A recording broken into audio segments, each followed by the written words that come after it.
Mi querida amiga María Fernanda Restrepo, a quien he tenido en mente muy presente en estos días, se cumplieron ya 37, si no me equivoco, años de la desaparición de sus hermanos, y este escenario se da en, en una escena que, claro, guardando las distancias que nos propone el tiempo, los tiempos, las formas de hacer gobierno, se da en un escenario con el que podríamos establecer paralelismos con el de hoy.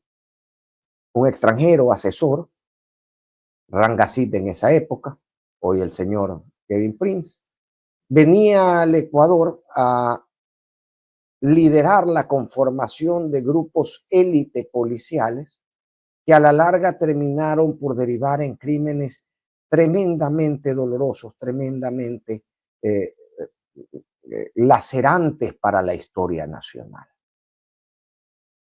Violaciones, ejecuciones extrajudiciales, torturas. Venían a enseñar a nuestra fuerza pública, conformada de gente en su mayoría sana, porque somos un pueblo sano, o al menos lo hemos sido históricamente, a enseñarles a torturar, enseñarles a violar, enseñarles a asesinar. La herencia de este tipo de ensayos es tan profundamente dolorosa y tan difícil de levantar, de borrar, tan difícil de limpiar de la sociedad. Para Fernanda Restrepo, más allá de su situación personal, y es hermana de Santiago y Andrés, hija de Pedro Restrepo, respetadísimo Pedro Restrepo. Es además la persona en el país probablemente que más ha estudiado estos fenómenos. Los conoce a profundidad, los ha estudiado, los ha expuesto a través también de su experticia profesional como realizador audiovisual. Y creo además que vale la pena escuchar su voz para, para darnos cuenta de las consecuencias tan grotescas que puede dejar en la sociedad un, y en la propia institucionalidad eh, este tipo de establecimiento de grupos de élite y este tipo de estados policiales que al final terminan por derivar en hechos que pueden constituir, o que la mayor de las veces han terminado por constituir terrorismo de Estado.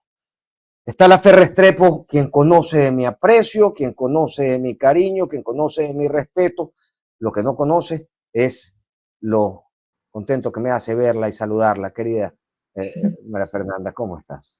Fernando, bien, muchas gracias. Ahí vamos.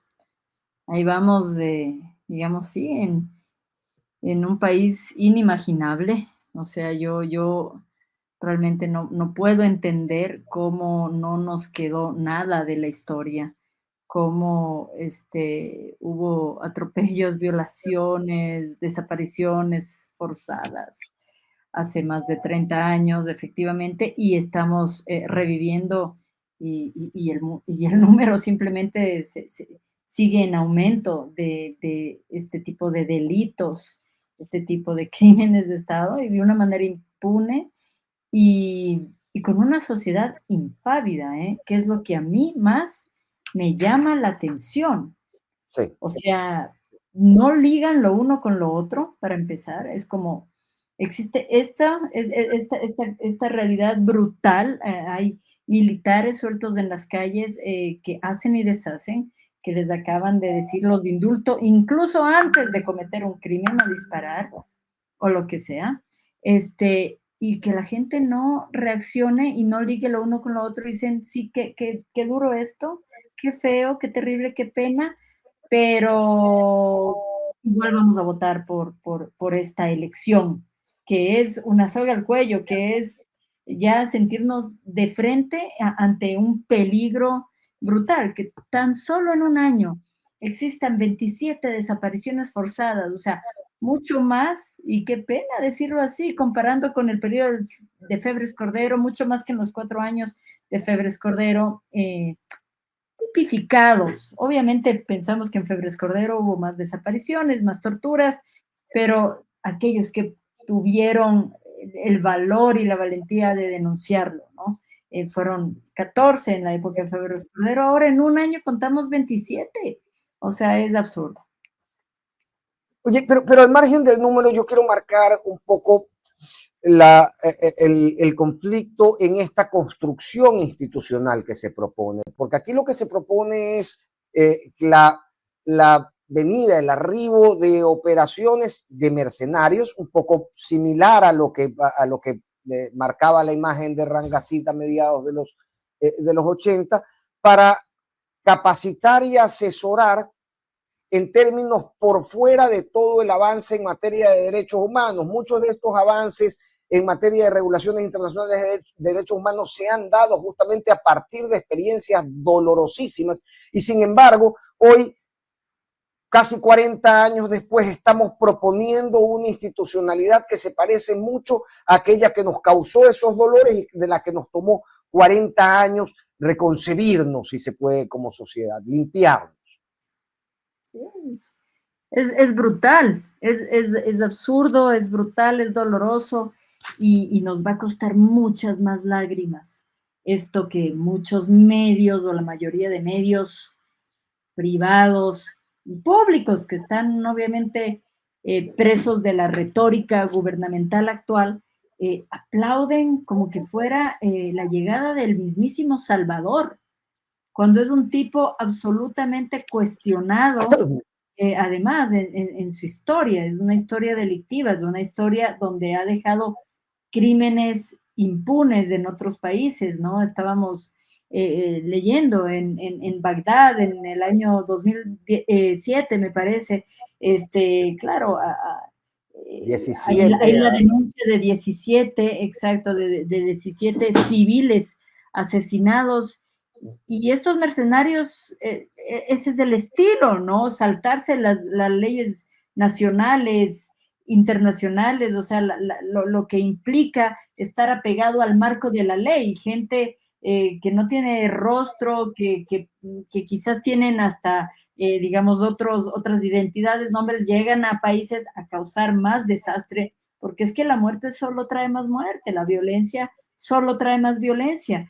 Y llegan y se van sin encarar nada. Así también fue Rangacid, que dicho sea de paso, en algún momento hasta negaban la existencia de Rangacid en esa época, y ahora sale la hija de Febres Cordero sacando pecho en un tuitazo, o bueno, en un ex, como ahora es ex, eh, diciendo que qué honor, ¿no? O sea, qué maravilla, que, o sea, su padre tuvo en esa época como la sabiduría de traer a Claro. Rangacid a traer paz a este país y por eso lo aplaudieron y lo apoyaron a León Febres Cordero en las calles porque acabó con la amenaza de este terrorismo y de esta izquierda extrema que se estaba queriendo imponer en el país y que qué bueno que Daniel Noboa ahora esté trayendo a este señor Prince para hacer lo mismo, ¿no? Entonces, claro, qué pena me da, es que casi que me da ternura de una hija que cree que su padre hizo el mayor bien a este país cuando lo único que causó fue terror, persecución, desapariciones impunes, y que este tipo, Rangacid, quedó en la absoluta impunidad también, cogió, enseñó lo que tenía que enseñar y se largó. También hay problemas de peculado en contrataciones ahí de seguridad con la presidencia en esa época, que saltaron, ¿no? Como en 1989, por ahí estaba yo leyendo, porque esto no es cooperación internacional.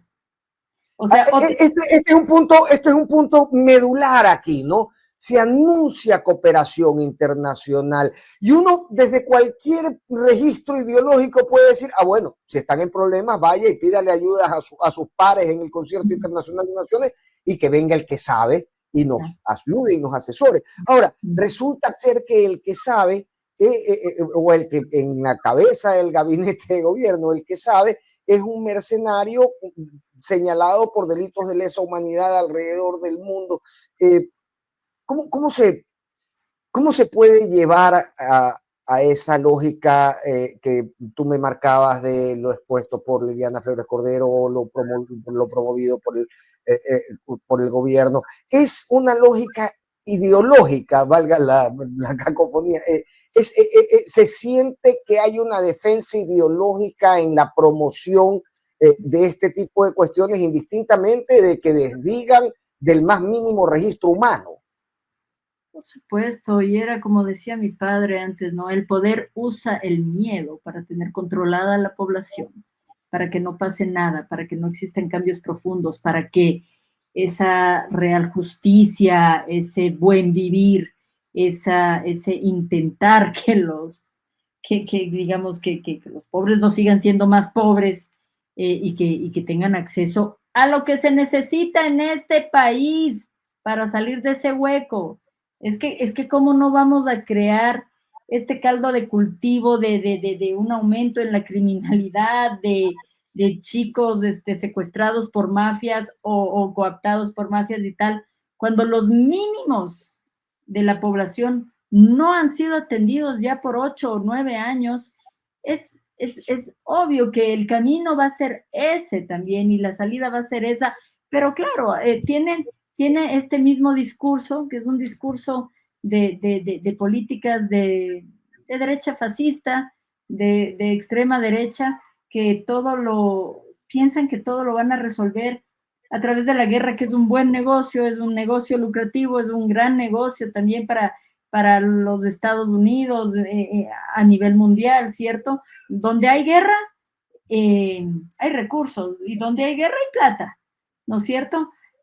Por ejemplo, o sea, es que yo no entiendo cómo los medios de comunicación que aplauden la venida de este tipo no se han hecho las mínimas preguntas de cuánto le cuesta al Estado esto, esta contratación, cuánto nos cuesta a los ecuatorianos, porque es que esa plata no sale del bolsillo de Novoa. Y es que al igual que en tiempos de Rangasit, es muy poco transparente la llegada y el tipo de vínculo que tiene con el Estado ecuatoriano este señor. De la época de León Febres Cordero no se supo cuánto costó los grandes servicios de asesoría en torturas, muertes y desapariciones.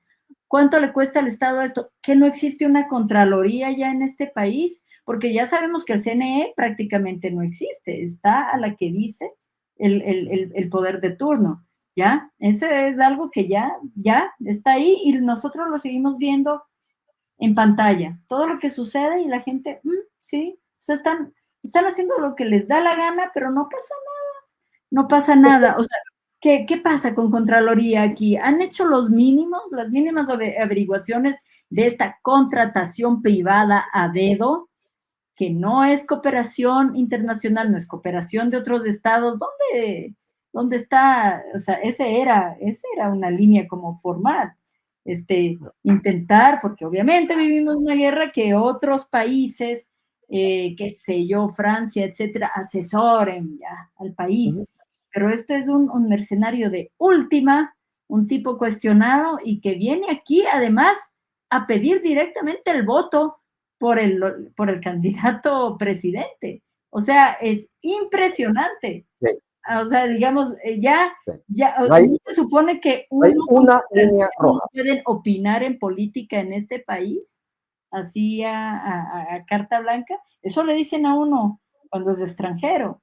No, y de la vida sexual de la rival de la rival del presidente de la República, es decir, participando activamente en un discurso de campaña y no del discurso de campaña de propuestas, sino de aquel más sucio, de aquel más bajo, de aquel más mugre, digamos, de aquel que deberíamos empezar a separarnos. Y aquí me planteo otra pregunta, Fer. Vamos a la ciudadanía, estamos expectando como quien ve una película todo esto. El resorte social está completamente desgastado. Ah, carajo, tu padre estuvo todos los días, miércoles me parece que era, en la Plaza Grande, dejando su vida en esta lucha. Y hoy, francamente, no se ve un despertar similar. Lo vemos como si fuera una serie de Netflix, ¿no? Y completamente desentendidos, desconectados de que estos seres humanos que estamos viendo son los que habitan en la cuadra de siguiente de nuestra casa. Eso es lo que más me sobrecoge a mí y me aterra vivir en un país así, me da mucha tristeza que mi hijo crezca en un país que nos hemos vuelto indiferentes, individualistas, que me importistas y finalmente sí, estamos normalizando, naturalizando la violencia como modo de vida. Ya no nos sobrecoge, ya no son las épocas, sí, donde desaparecieron mis hermanos y toda la sociedad se unió y esto era un reclamo y estamos todos por ese camino de no puede volver a pasar.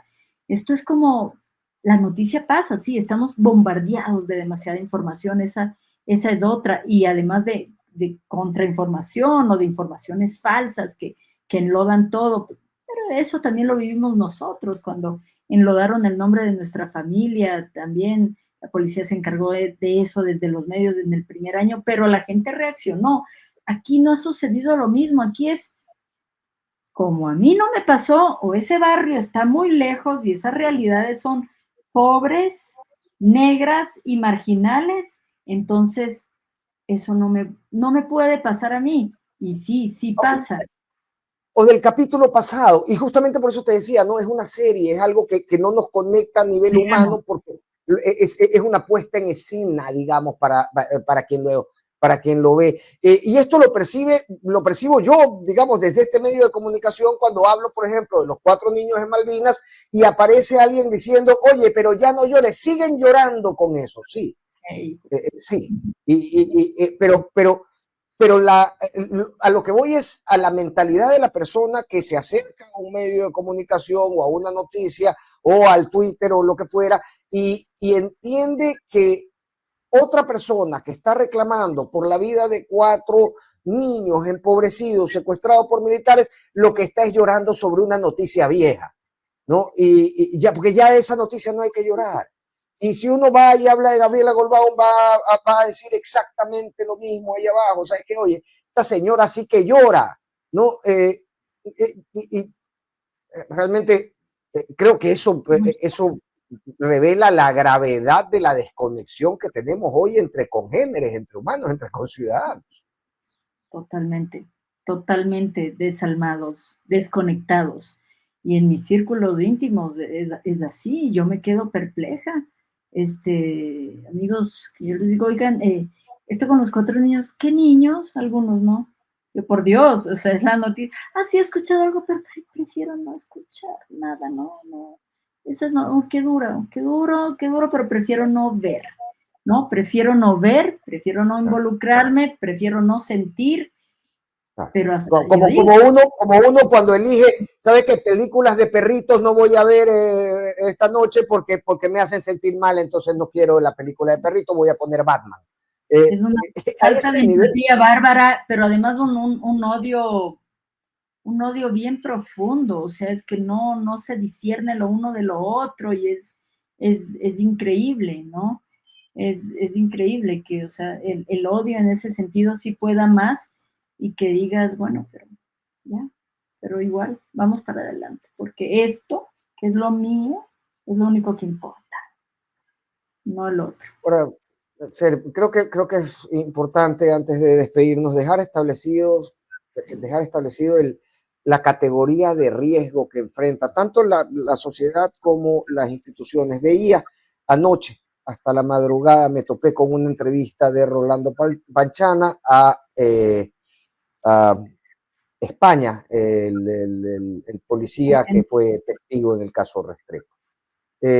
Y él relataba cómo Gassit les enseñaba a torturar utilizando prisioneros reales, utilizando personas que habían sido capturadas por la policía, las que llevaban al patio y venían los estudiantes y decía, a ver, estudiante, píquele el ojo, o cosas mucho peores, por supuesto.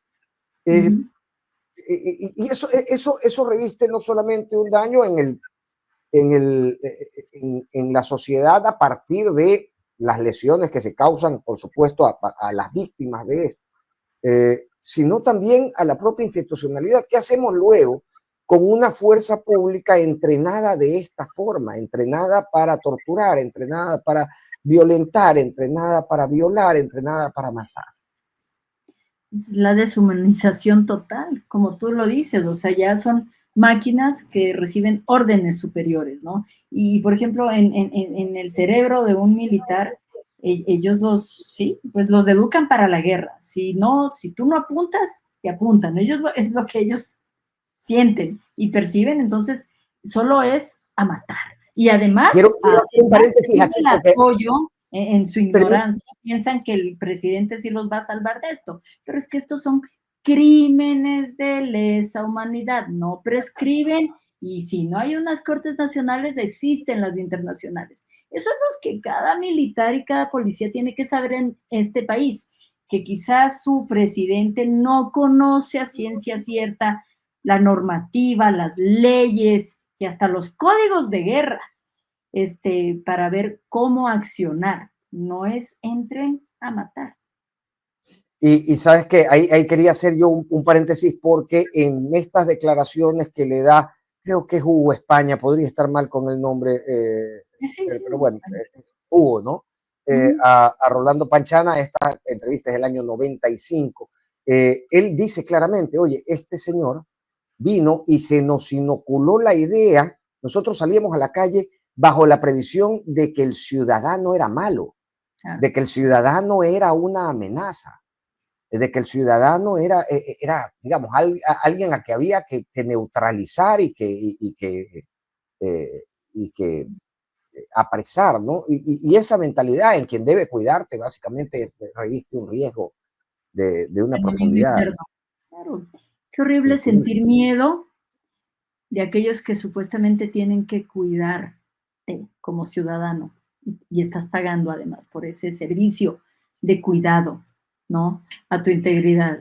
Por ahí una amiga decía, vi aquí bajando a mi casa y esto es cerca del Valle, Nayón, o sea, un sector, no es sectores populares, a un camión lleno de de militares y sentí verdadero miedo. Entonces, sí, es que el miedo es real y se siente y nos puede pasar a cualquiera porque es así, o sea, el enemigo que empieza a ser el otro, el ciudadano, estoy en una guerra, me mete en esto, entonces, y con poder y con armas, cualquiera acciona. Un recuerdo muy triste de esos recuerdos que contaba también en España en sus memorias y qué sé yo, era también que los entrenaban, los hacían cuidar un perro a cada uno, perrito, encariñarse con el perrito, vivir con el perrito, alimentar al perrito, dormir con el perrito, todo con el perrito. ¿Cómo quiere un animalito? Para luego matarlo a sangre fría. Ese tipo de entrenamientos también ocurría. A lo que voy es la deshumanización, ¿no? Y no podemos convertirnos en ese Ecuador. Somos gente de paz, siempre hemos sido. No podemos decir esto no me afecta o pensar, como alguna parte de la población piensa que, y nos metieron además en esa retórica y en esa historia, en esas épocas de León Febres Cordero, es por el bien de la población. Unos cuantos, ¿no? Por unos, sí, tenían que sacrificarse unos cuantos, pero por el bien de la patria. Cuando unos cuantos sean tu familia, tu hermano, tu hijo, tu padre, tu madre, vamos a ver si hablamos de unos cuantos sacrificados. El sacrificio es para todos y el dolor es eterno de esa ausencia para los que dicen, ya basta, ya qué más quieren, No, no, el dolor es eterno ante esa ausencia, sobre todo cuando hay un desaparecido. Ujú.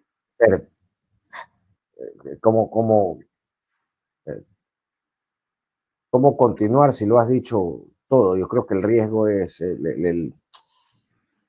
lo que enfrentamos es realmente crudo. Los tiempos además hacen ver que a nivel mundial este tipo de propuestas empiezan a encontrar una senda, un camino para llegar a conectar con las personas, mucho más que la humanidad, mucho más que la empatía, mucho más que, que el llamado a juntarse en beneficio colectivo. Eh, Podrían venirse días oscuros, podrían venirse días oscuros.